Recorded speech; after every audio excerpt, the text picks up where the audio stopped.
제가 한번 기도하고 말씀을 전할게요. 귀하고 선하신 살아계신 하나님 아버지, 참 감사하고 감사를 드립니다.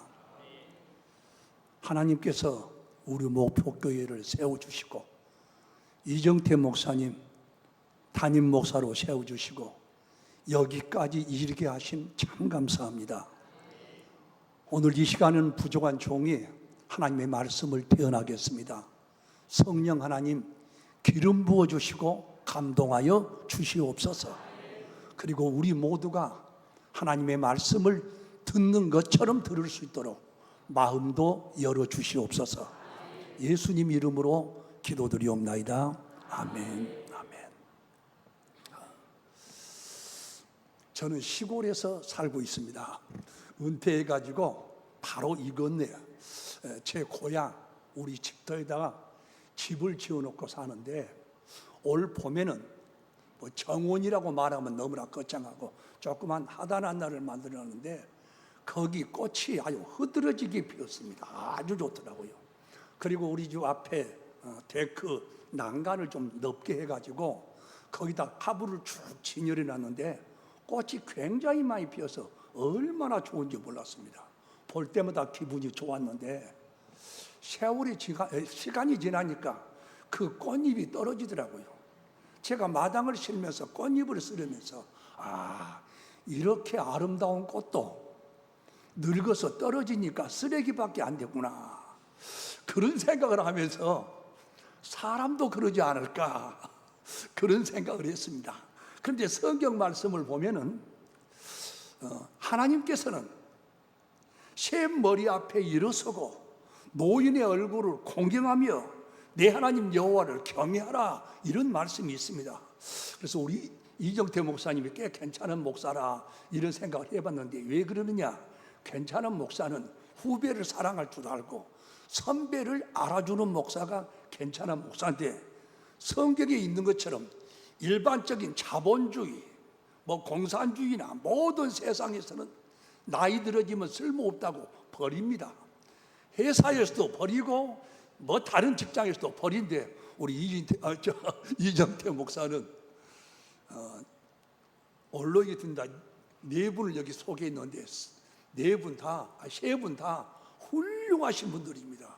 제가 흠모하고 존경한 분들인데 그 중에 내가 가장 약한 사람 같아요. 보니까 원로 목사, 총장, 나는 은퇴 목사, 그 다음에 또 원로 목사. 그러니까 그 이름만 봐도 가장 처질 것 같은데, 그러나 우리 하나님께서는, 저는 야구를 꽤 좋아하는데 야구를 할 때 보면 대타가 나와서 홈런을 치거나 안타를 쳐서 전세를 역전시킨 경우들이 있더라고요. 그런 의미에서 하나님께서 오늘 저를 통해서 귀한 말씀을 주시면 그것도 어떤 의미에서 영적인 안타가 되리라, 홈런이 되리라 믿습니다. 오늘 읽었던 본문 말씀을 제가 다시 한번 읽겠습니다. 특별히 10절과 11절 말씀인데, 각각 은사를 받은 대로 하나님의 여러 가지 은혜를 맡은 선한 청지기 같이 서로 봉사하라. 누가 말하려면 하나님의 말씀을 하는 것 같이 하고, 누가 봉사하려면 하나님이 공급하시는 힘으로 하는 것 같이 하라. 이는 범사에 예수 그리스도로 말미암아 하나님이 영광을 받으시게 하려 함이니 그에게 영광과 권능이 세세에 무궁하도록 있느니라. 아멘. 그렇습니다. 오늘 저는 성도의 봉사생활이라는 주제의 말씀을 여러분에게 드릴 것입니다.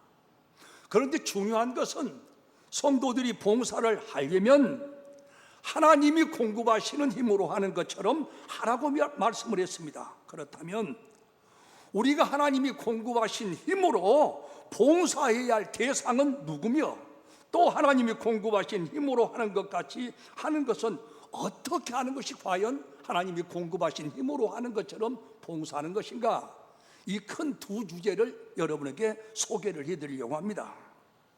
먼저 우리가 생각할 사실은 그 봉사의 대상이 누구냐는 것입니다. 누구에게 봉사할 것인가? 그 대상이 첫째로는 하나님께 봉사해야 합니다.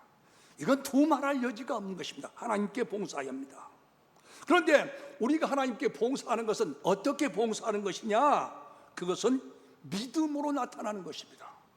믿음으로만이 하나님을 봉사할 수 있고 하나님을 기쁘시게 할 수가 있는 것입니다. 그렇습니다. 믿음으로만이 하나님께 봉사할 수 있는 것입니다. 그럼 믿음으로 하나님께 봉사한다. 그러려고 한다면 과연 믿음으로 봉사한 가장 적절한 애는 누구일까? 믿음의 조상이라고 하는 아브라함, 창세기에 나오고 히브리서에 나온 그 아브라함의 경우가 우리에게 믿음을 잘 보여주고 있는 경우라고 생각을 합니다. 아브라함에게 있어서 하나님에 대한 믿음은 과연 어떤 믿음이었습니까? 첫째로는 감동이 없어도 믿고 따르는 것, 이것이 아브라함의 믿음이었습니다. 우리는 보통 감동이 있어야 하고 은혜를 받아야 한다고 말합니다. 그러나 아닙니다. 없어도 하는 것이 진짜 믿음인 것입니다.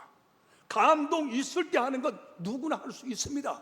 은혜 받을 때 하는 것 누구나 할 수 있습니다. 감동 없을 때 하는 것이 진짜 믿음임을 믿으시길 바랍니다. 여러분, 아브라함이 독자 이삭을 하나님께서 말씀하신 대로 하나님께 드릴 때 감동으로 여러분 드렸겠습니까? 하나님이 독자 이삭을 아브라함 100세에 낳은 그 이삭을 학자들이 얘기하기를 이삭의 나이 그때가 16, 17 정도 됐다고 합니다. 그 아들을 제물로 드리라고 합니다. 이 하나님의 음성을 듣고 말씀을 듣고 아브라함이 감동해서 하나님께서 내 아들을 바치라고 하네, 이 얼마나 은혜스러운 일인가, 얼마나 감동스러운 일인가 하면서 감동으로 들었겠습니까? 절대로 아닙니다. 감동이 아니라 아픔이었을 것입니다. 그러나 아브라함은 독자 이삭을 하나님이 원하신 모리아 산으로 데리고 와서 제물로 드렸던 것입니다. 이것이 믿음이라 그 말입니다. 하나님께 봉사한다, 하나님을 섬긴다, 믿음으로만 섬길 수가 있습니다. 감동이 없어도 하는 것이 참다운 믿음을 믿으시길 바랍니다.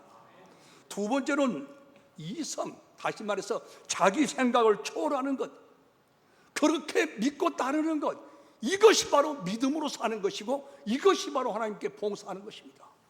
여러분, 하나님께서는 아브라함에게 독자 이삭을 주시기 위해서 오래전부터 계속해서 말씀해온 내용이 뭐였습니까? 25년 전부터 지금 현재로 보면 40여 년이 넘었습니다. 계속해온 말씀이 무엇이냐? 너의 후손을 하늘의 별처럼 바닷가의 모래처럼 많게 번성케 하리라고 말씀을 했습니다. 그런데 하나님께서는 그 후손인 이삭을 제물로 드리라고 합니다. 여러분, 이성으로 생각해서 맞는 말입니까? 이삭을 제물로 드려버리면 어떻게 그 후손이 하늘의 별처럼 바다의 모래처럼 많이 나올 수가 있겠습니까? 이성적으로 생각할 때 그럴 수 없다 그 말입니다. 그러나 아브라함은 자기 생각을 초월하고 이성을 초월해서 믿음의 행위를 했던 것입니다. 그래서 하나님을 기쁘게 했고 그래서 하나님은 아브라함을 친구라고 말씀을 해 주었던 것입니다. 세 번째로는 가장 사랑하는 대상도 초월해야 참다운 믿음인 것입니다. 아브라함이 있어서 가장 사랑하는 대상은 돈도 명예도 아내 사라도 아니라 이삭이었습니다. 자기 자신보다 더 사랑했을 것입니다.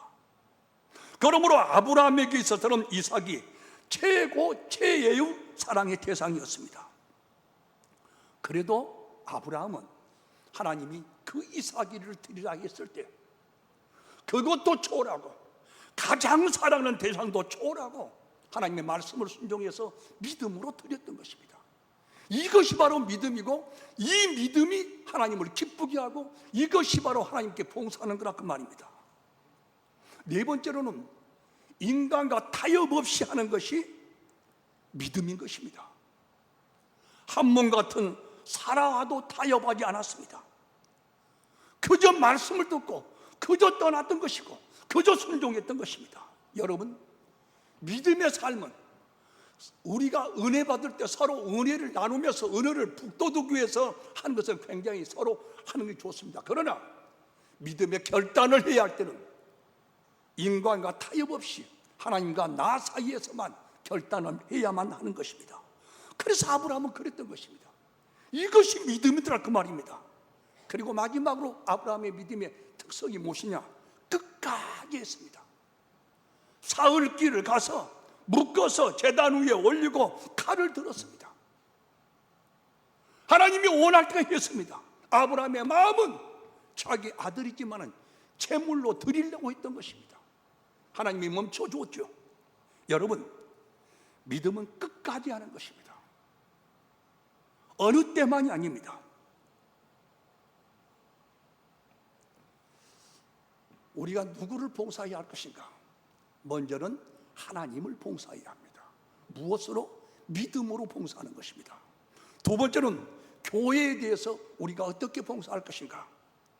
신학적으로 교회는 성도들의 모임을 교회라고 얘기합니다.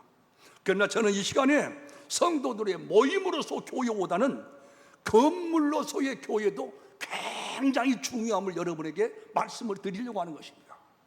여러분, 건물로서의 교회 얼마나 중요한지 모릅니다. 저는 목회 기간 동안에 전도사 때부터 우리 동문교회 은퇴할 때까지 교회를 5개를 지었습니다. 가는 데마다 교회를 지었습니다. 교회를 짓고 보니까 이 전체 교회 안에 있는 성도들도 사랑하지만 지었던 건물도 무척 마음이 가더라고요. 제가 여수에서 우리 동문교회로 이사 오면서 내가 개척해서 세운 교회 건물 지어놓고 이사 오면서 그 건물을 들어보니까 손대 보니까 어느 한 군데 내 손이 들어가지 않은 데가 없었습니다. 눈물이 펑펑 나더라고요. 건물로서의 교회를 사랑할 때 그 안에 있는 성도도 사랑할 수가 있는 것입니다. 여러분, 건물로서의 교회도 여러분 사랑해 주시기를 바랍니다. 귀합니다. 귀하게 여기다 그 말입니다. 예배당 청소 한 번도 안 했다면 안 되겠죠. 솔로몬이 성전 건축할 때 어떻게 했겠습니까? 건물로서의 교회는 의미가 없다 그랬겠습니까? 다윗이 자기는 성전을 건축할 수 없지만은 성전 건축할 수 있는 모든 걸 준비했을 때 그때 다윗의 마음을 한번 생각해 보십시오. 내 재물이 있는 곳에 마음도 있다고 했지 않습니까? 여러분, 건물로서의 교회도 너무나 귀한 것입니다. 이 교회를, 이 건물로서의 교회, 물론 성도들의 모임이 교회니까 성도 사랑해야 합니다. 그러나 건물로서의 교회도 여러분 귀하게 보고 아껴야 합니다. 얼마나 귀한 곳입니까? 하나님의 눈동자가 머무는 곳이지 않습니까? 하나님의 마음이 머물러 있는 곳이 이 교회 아니냐 그 말입니다. 그러므로 우리는 교회를 사랑해야 합니다. 교회를 섬기하고 봉사해야 합니다. 이것도 우리가 섬기해야 할, 봉사해야 할 대상이라 그 말입니다. 세 번째로 이웃에 대해서 우리가 봉사해야 합니다. 이웃에 대해서는 사랑의 섬김으로 봉사하는 것입니다. 내 이웃을 내 몸처럼 사랑하라고 우리 주님 말씀하셨습니다. 섬겨라, 사랑으로 섬기라 했습니다. 좋아하면 아닐 수가 있습니다. 이웃을 좋아하지 않을 수는 있습니다. 그러나 사랑으로 섬기라고 합니다. 그래서 주님은 내 이웃을 내 몸처럼 좋아해라가 아니라 내 이웃을 내 몸처럼 사랑하라고 말씀했습니다. 좋아하면 누구나 사랑할 수가 있겠죠. 그러나 좋아하지 않은 것도 사랑할 수 있는 것이 섬김이다 그 말입니다. 저는 요즘 은퇴하고 참 재밌는 시간을 참 살고 있습니다. 얼마나 하루하루가, 오늘 그 올라오면서 우리 이정태 목사님 지금 뭐하고 사십니까? 놀고 쉬고 살고 있습니다 그랬습니다. 그런데 저 놀고 쉬고 사는 것이 아니라 하루하루가 어떻게 빨리 간지 모릅니다. 제가 하는 일이 꽤 많은 사람입니다. 저를 여러분 함부로 보지 마십시오. 꽤 많은 일을 해요. 내가 일하는 것 소개하지 않겠습니다만 꽤 많은 일을 하는 사람이에요. 그런다고 해서 내가 농사 짓는 일을 하는 것은 아닙니다. 목회하는 일과 비슷한 일을 제가 지금 하고 있어요. 목회는, 교회 목회는 아닌데 내가 그 목양하는 사람들이 꽤 많습니다. 그분들을 볼 때 다 이쁠 수는 없어요. 좋을 수는 없습니다만은 사랑할 수는 있습니다. 돌아볼 수 있고요. 네 번째는 나 자신에 대해서도 우리는 봉사할 수 있어야 합니다. 자기 자신에 대한 자신을 정결케 해야 합니다. 이것이 자기 자신을 섬기는 것이고 봉사하는 것입니다. 왜 그래야 합니까? 우리 몸은 하나님의 성령의 전이고 하나님의 전이고 주님의 것이기 때문에 그런 것입니다. 그러므로 여러분, 우리 자신들을 잘 가꿔야 합니다. 우리 속 사람을 잘 가꿔야 합니다. 우리 속 사람을 더럽혀서는 안 됩니다. 성령의 열매로 가득 차야지. 사랑과 희락과 화평과 오래 참과 이런 것으로 가득 차야지. 악한 것이 가득 타서는 안 됩니다. 우리 몸이니까요. 우리 속 사람을 우리가 정결하게 순결하게 가꿔야 합니다. 이것이 나 자신에 대해서 봉사하는 것입니다. 그런데 여러분, 나 자신에 대해서 섬기고 봉사한 것은 속 사람만 가꾼 것이 아닙니다. 여러분, 겉사람도 가꾸는 것, 그거 잘해야 합니다. 우리가 하나님의 전인데, 내가 주님의 것인데 함부로 살지 말라고. 우리가 작업할 때, 일할 때야 작업복 입고 일할 수 있죠.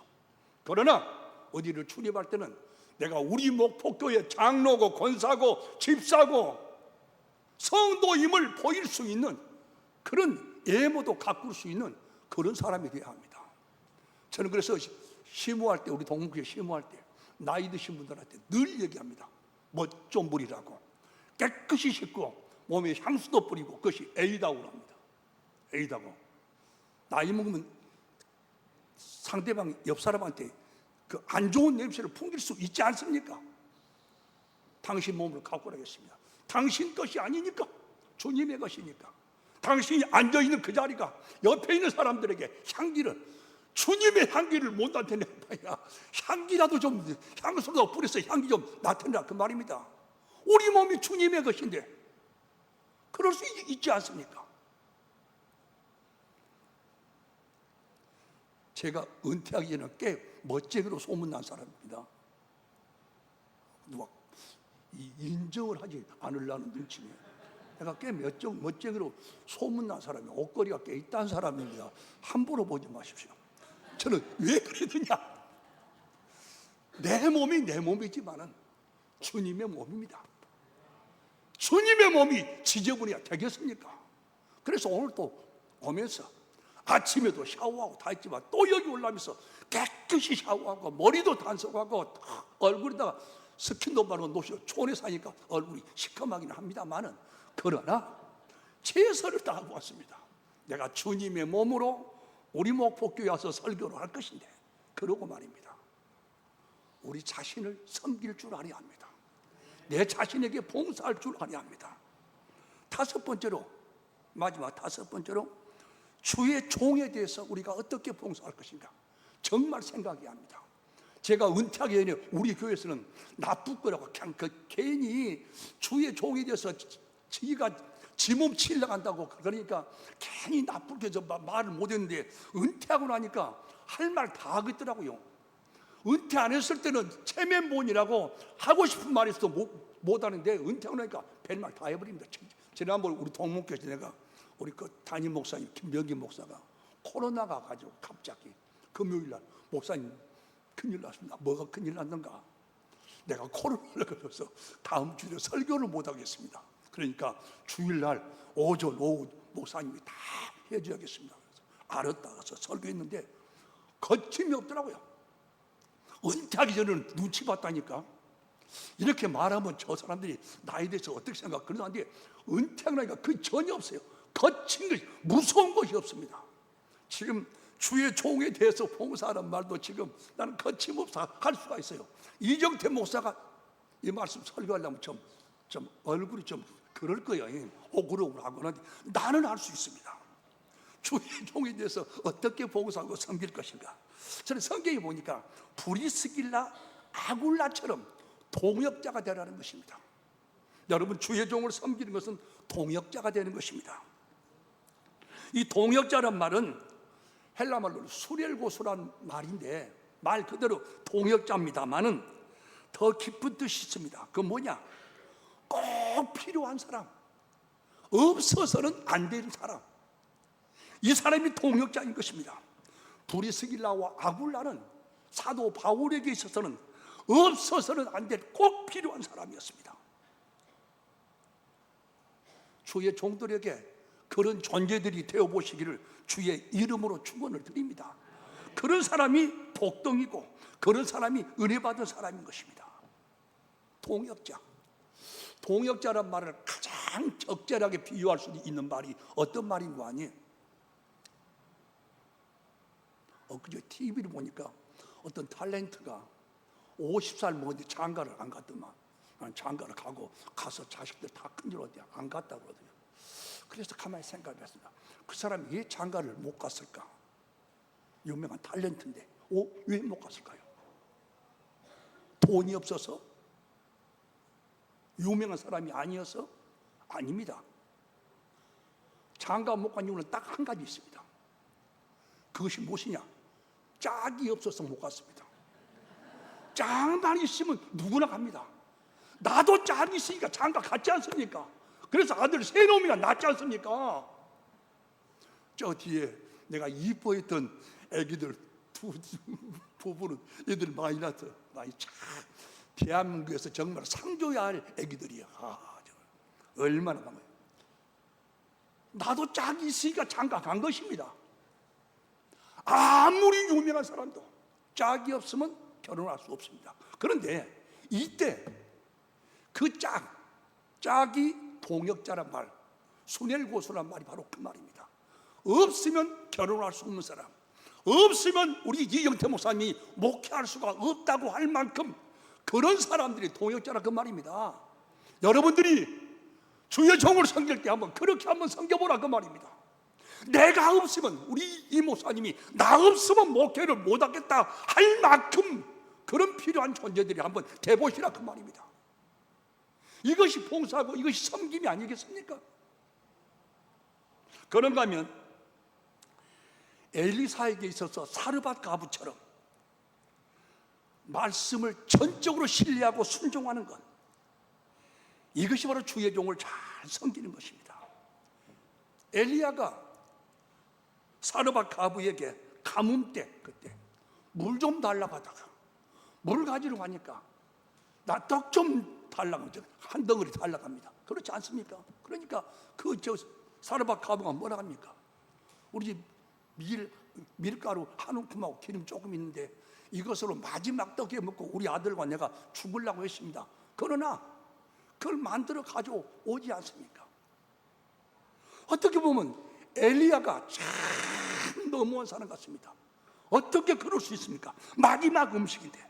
그러나 그 여인은 주의 종을 신뢰함으로 말씀대로 순종했습니다. 말씀 순종의 대접, 이것 주의 종에게 가장 큰 대접임을 믿으시길 바랍니다. 제가 목회할 때 정말 지금도 생각하면 이뻐 죽겠는 사람이 있어요. 깨물어주고 싶을 정도로 이쁜 사람. 그 사람이 어떤 사람인지 아십니까? 몸이 뭐 팔등시처럼 그렇게 잘생긴 사람이 아니라 언제가 그분이 이런 말씀을 하시더라고요. 목사님, 저는 목사님이 강단에서 하신 말씀은 무슨 말씀이 있는가 하나님 말씀을 듣고 그대로 해본다는 거예요. 그 말 들으니까 내 가슴에 전율이 오더라고요. 정말 그 성도가 이뻐서 깨물어주고 싶을 만큼 이쁘더라고요. 여러분, 하나님의 말씀을 받을 수 있는, 신뢰할 수, 주의 종의 말씀을 저 말씀 어쩐다 하지 말고 신뢰하고 사르밧 가부처럼 그렇게 신뢰하고 받을 수 있는, 말씀 대접할 수 있는, 이것이 바로 주의 종을 대접하는 것입니다. 뭐 해주고 뭐 하고 그것이 아닙니다. 가장 큰 대접, 말씀을 받으라 그 말입니다. 그런가 하면 엘리사에게 있어서 수넴 여인처럼 피로를 채워주는 것, 이것이 바로 주의 종을 대접하는 것입니다. 수넴 여인은 어떻겠습니까? 엘리사가 지날 때마다 거기에서 대접을 받고 올 때마다 머물러서 거기서 하나님과 교제할 수 있고 말씀을 생각할 수 있는 그런 방도 만들어서 그 피로를 공급해 주지 않습니까? 여러분, 이런 사람 되시기를 주의 이름으로 축원드립니다. 주의 종의 피로를 채워줄 줄 아는, 제가 언젠가 그때 우리 중직자들 모임 때 내가 그 얘기를 했는가 모르겠는데요.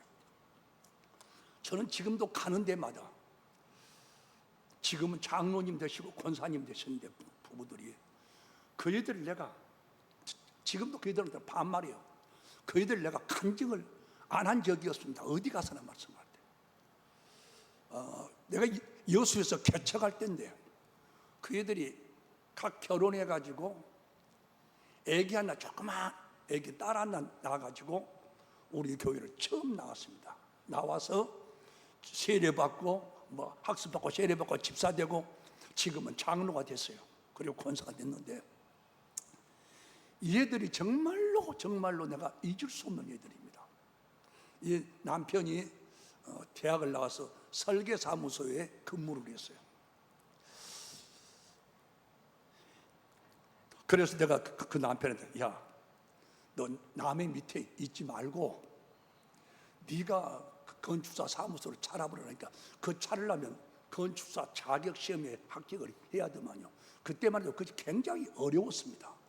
내가 그 말에 한마디 하니까 이 친구가 그 다음날 가서 그 사무소에서 사표 내불고 이제 공부한다는 것이냐, 자격시험 가봐서 합격한다고 공부한다고. 머리를 빡빡 감고 우리 교회 그 지하실이 있는데 거기를 해놨는데 거기서 날마다 와서 공부하고 있어요. 말 한마디 했다 큰일 났습니다.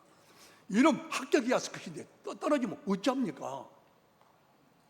열심히 공부했어. 그리고 서울 가서 교수들한테 그 특강도 받고 하면서 시험을 잘 치렀는데 필기는 합격인데 2차 시험에 떨어져 버렸습니다. 그때 나 정말 낙심을 얼마나 한지 모릅니다. 저희들이 얼마나 낙심이 클까. 그렇게 있는데 머리 빡빡 깎고 공부했는데, 그래서 이해가 그러면 나중에 그 말 하더라고요. 또 떨어지고 나서 하도 속이 상해서 차를 몰고 다 혼자 막 갔는데 거기서 큰 충격을 받았답니다. 앞에 간 차가 갑자기 뱅글뱅글 돌아버렸던 큰 사고라는 것을 보고, 이야, 저런 일도 있구나. 내가 한 번 떨어졌다고 여기서 절망하고 이러면 되겠느냐. 그러고 돌아와서 나한테 또 찾아왔어. 목사님, 내가 1년 더 하랍니다. 근데 또 1년 후에 열심히 하고 1년 후에는 합격이 됐습니다. 합격이 되니까 이 애들이 어떤 일을 했는 거 아니에요? 저 두뇌가 목사님이 그렇게 기도를 많이 해주고, 서울에서 공부할 때는 내가 서울 한 번씩 올라가면 밥도 사주고 그랬어요. 그렇게 했는데 우리가 목사님을 어떻게 대접할까 하다가, 그때 내가 교회를 개척하고 한 3년 좀 되었고, 예배당 조그마지만은 건축해갖고 할 때입니다. 이제 두뇌가 어떤 생각을 했는 거 아니? 우리 목사님 교회 건축한다고 빚도 많을 것이고, 개척한다고 할 때도 빚 있을 것이고, 조그만 예배당이지만 건축할 때 건축원금하고 빚도 많을 것이고, 평생 우리 목사님 가봐야 집 한 채도 없을 것 같으니까 우리 집을 목사님 드려버리자. 그때 여수가 28평이 32평이 최고로 큰 평수고 28평짜리 사는 새 아파트였는데, 이 아이들이 그 서류를 다 만들고 내 도장만 찍으면 내 앞으로 이전될 수 있도록 그렇게 해가지고 가져왔어요. 내가 깜짝 놀랐습니다. 여러분, 아파트가 한두 푼 합니까? 깜짝 놀랐습니다. 그러면서 하는 말이, 목사님, 저희들은 1년만 열심히 벌면 아파트 한 채 또 준비할 수 있습니다. 정말 여러분, 얼마나 큰 감동입니까? 그래가지고 그 설계사무소, 건축사 사무소를 차렸는데, 내가 그 이름도 창조라고 지어주고, 현판도 우리 교회 붓글씨 잘 쓴 사람한테 써주라고 해서 만들었는데, 그렇게 섬기더라고요. 지금 이 아이들 장로 권사되고, 아마 서성만 목사 다음 주에 이어서 오는데, 이분도 혹시 그분들 알 수도 있을 것입니다. 물어보시면 알 것인데, 저 성도교회 장로 권사인데 아주 잘하고 있습니다. 지금 얼마나 하나님이 물질로도 영적으로도 축복한지 모릅니다. 자녀들도 축복한지 모릅니다. 여러분, 엘리사에게 있어서 수냄 여인이 바로 그런 사람이었습니다. 저는 그 조연준 집사 두뇌 박순이하고 그 애들은 지금도 내가 늘 교통하면서 늘 전화해주고 늘 기도해주고 제가 저 딸들 결혼식 주례도 해주고 다 했는데 얼마나 괜지 모릅니다. 그런다고 해서 여러분 보고 우리 이정태 목사 아파트 사주란 말은 아니지만 필요를 채워줄 수 있는 그런 넉넉한 마음도 가지라 그 말입니다. 그런가 하면 사도 바울에게 있어서 여집사 베베처럼 로마서 16장에 나온 베베처럼 보호자가 되시기를 바랍니다. 보호자란 말이 헬라어로 프로스타티스란 말입니다. 이 말은 무슨 말인가 하니 적이 왔을 때 앞에서 막아준 사람이다 그 말입니다. 또 다른 말하면 보호막이다, 그늘막이다 이런 말입니다. 여러분 목사님에게 보호막이 되주시는 여러분 되시기를 바랍니다. 그늘이 되주시기를 바랍니다. 프로스타티스 적이 왔을 때 앞에서 막아주는 사람. 저는 지금도 또 이주 목회하면서 이주를 쓰는 사람이 있는데 옛날에 내가 청계에서도 시무했어요. 거기 여집사님 남편이 교회는 1년에 한 3번 정도 옵니다. 성탄 때나 뭐 특별한 뭐 부활절이나 아니면 뭐 집회를 한다거나 한 3번 정도 오는 사람인데 이분이 내 대변인이야. 완전히 내 보호자입니다. 프로스타티스라는 사람이에요. 만약에 그 근방에 꽤 활동한 신문인데 그 근방에서 누가 교회나 목사에 대해서 이만큼만 안 좋은 소리 했다는 그 사람은 죽습니다. 교회는 1년에 한 3번밖에 안 나온다니까. 그렇게 나를 변호해주고 막아줍니다. 얼마나 고맙고 지금도 이제 그분 고인됐습니다만 지금도 잊을 수가 없어요. 우리 목사님을 누가 함부로 입에서 그 올리냐고. 아니 그 사람 반 죽어요. 우리 이 목사님에게 그런 사람이 있으면 아마 활개치면서 목회할 것입니다. 또 그런 일만 있는 것이 아니고 내가 동문교에 있을 때 아주 술꾼이 우리 교회로 왔어요. 식당 하면서 개인 택시하다 그 팔아갖고 식당을 찾아놨는데 이러면 고주망태 술꾼이에요.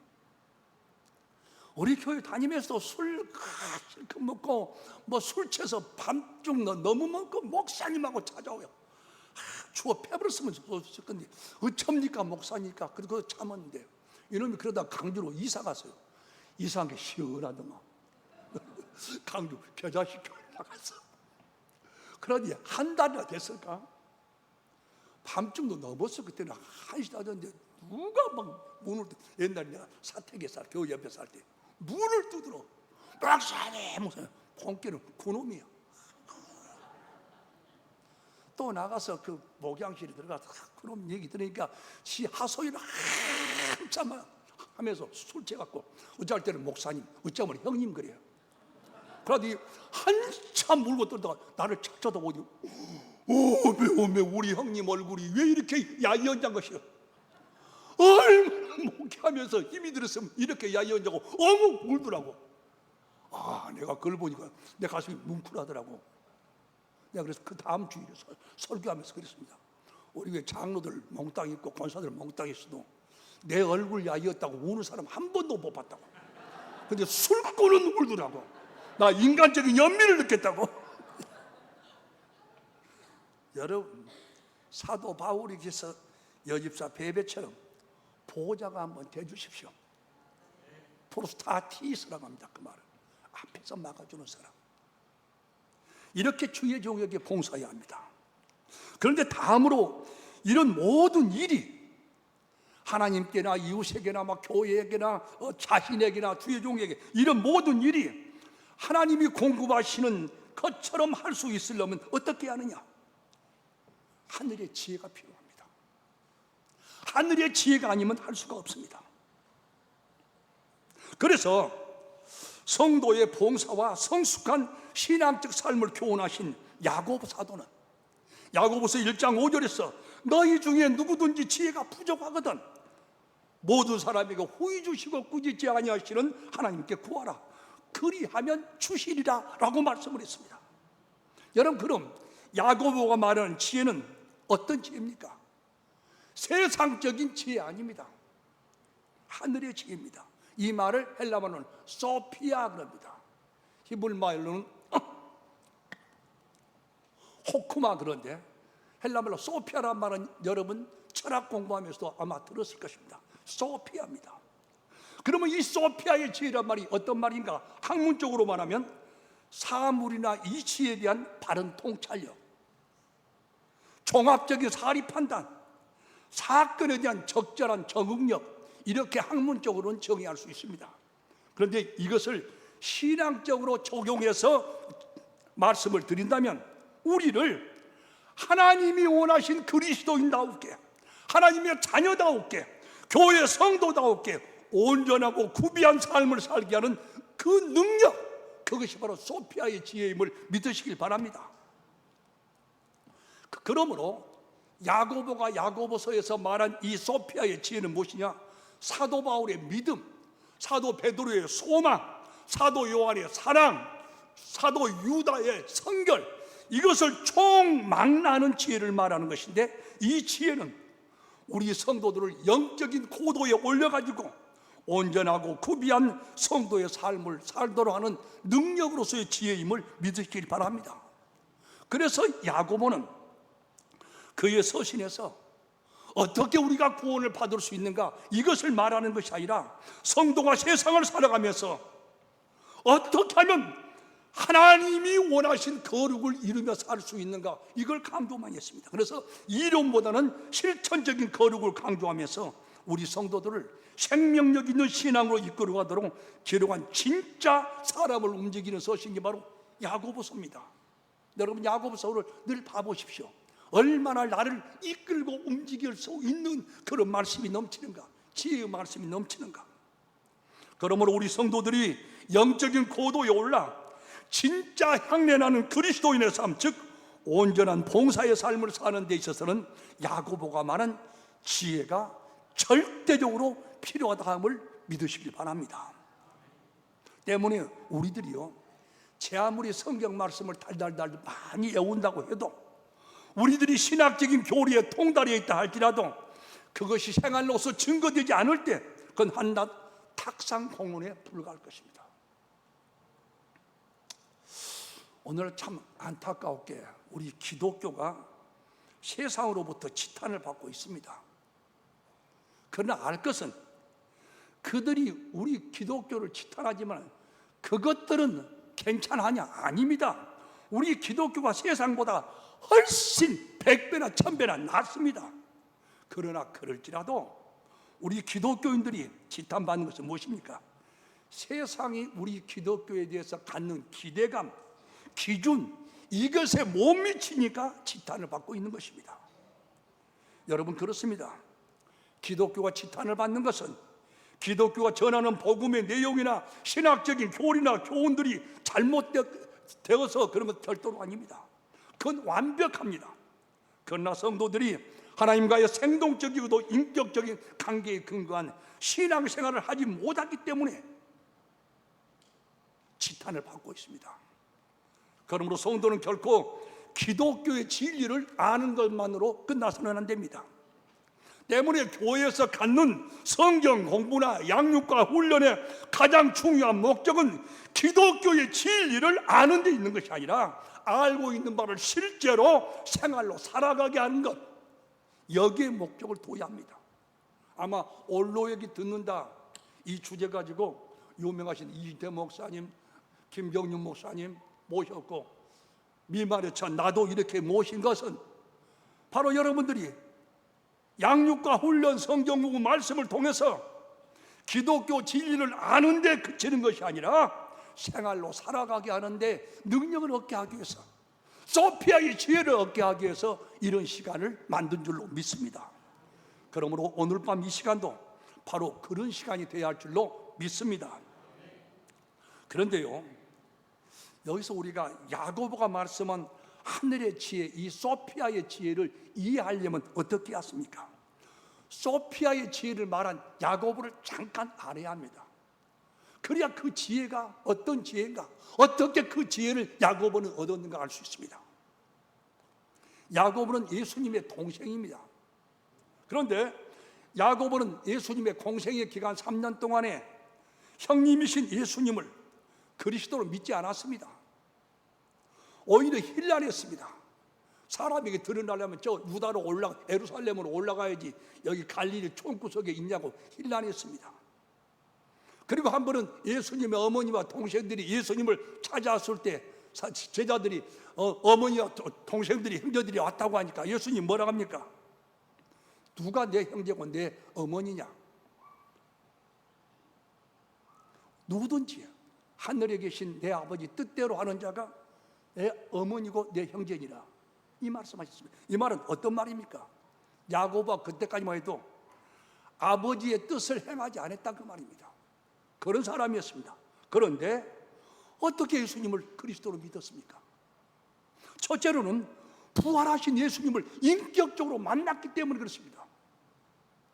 고린도서 15장에서 사도 바울이 증명하고 있지 않습니까? 야고보 부활하신 예수님을 인격으로 만났습니다.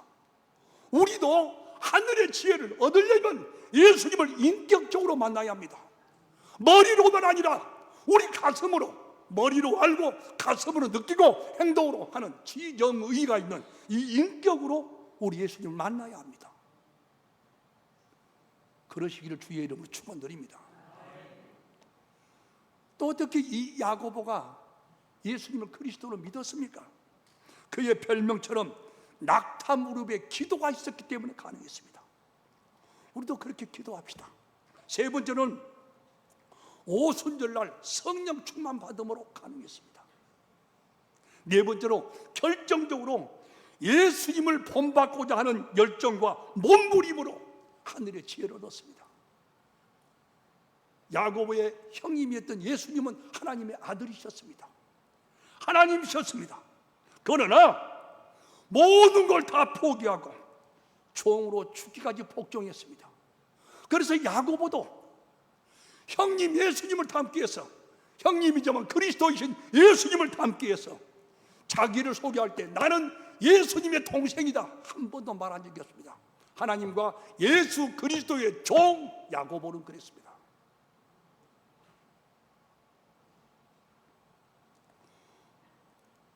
우리도 그러십시다. 성도의 온전한 삶을 위해서 몸부림치자 그 말입니다. 그런데 이런 과정이 말처럼 쉽지가 않습니다. 물론 어떨 때는 이렇게 살려고 하는데 희열과 감격도 있습니다. 그럴 때 주님 닮기는 더 쉬워요. 그러나 아픔과 쓰라림도 있습니다. 이런 경우를 성경에서는 시험이다, 또 시험의 과정인 시련이다 이렇게 말합니다. 여기서 시험이란 말도 잠깐 언급하고 하는 게 좋겠습니다. 이 시험이란 말도 내가 좀 아는 체 하려고 헬라 말을 좀 써요. 여러분 모를 거예요. 내가 틀리게 말해도 여러분 몰라요. 그러니까 막 써먹습니다. 왜 써먹냐? 이렇게 해야 좀 어려운 말을 써야 자, 저 목사님 꽤 아는 것이 있다야. 그러고 말씀을 잘 들을 수가 있기 때문에 그래요. 우리 이정태 목사 같은 사람은 나보다 더 잘하는 사람이라 조금만 틀리면 탁 잡아놓고는 목사님 틀리게 말하네 그럴 것이다. 그러나 여러분 모를 거예요.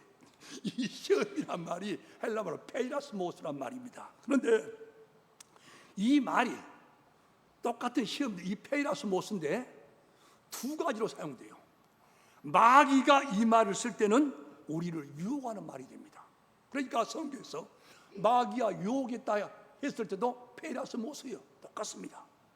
우리를 넘어지게 하는, 그렇게 마귀는 씁니다. 이 페이라스모스를, 시험을.